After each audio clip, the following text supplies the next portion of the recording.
Saudaraku, pembuangan sampah di sekitar aliran Sungai Pesangan, kawasan Angkup, tepatnya di sepanjang Jalan Angkup Rusip, Pepayungan, Kabupaten Aceh Tengah semakin menjadi-jadi dan memprihatinkan. Hasil pantauan di lapangan pada Senin 13 Januari 2025, terlihat sampah rumah tangga terutama popok bayi sekali pakai menumpuk hingga membentuk gunungan di tepi sungai.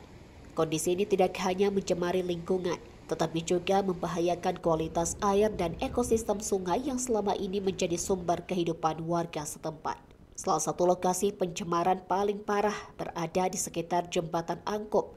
Di sana, tumpukan sampah plastik mencemari aliran sungai hingga merusak pemandangan dan menimbulkan bau tidak sedap.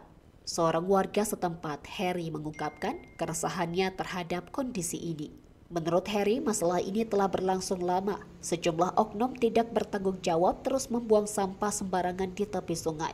Meskipun sudah ada larangan dan fasilitas seperti mobil pengangkut sampah di kawasan tersebut. Kondisi ini juga memicu kekhawatiran warga terhadap resiko kesehatan, terutama karena air sungai tersebut digunakan oleh masyarakat di berbagai desa di Kecamatan Silih Nara, Rusip Antara, dan sekitarnya. Warga berharap pemerintah segera mengambil langkah serius untuk menangani masalah pencemaran ini. Mereka mendesak agar diberikan sanksi tegas bagi pelaku pembuangan sampah sembarangan dengan peningkatan fasilitas pengelolaan sampah, seperti penambahan tempat pembuangan sampah yang lebih mudah diakses.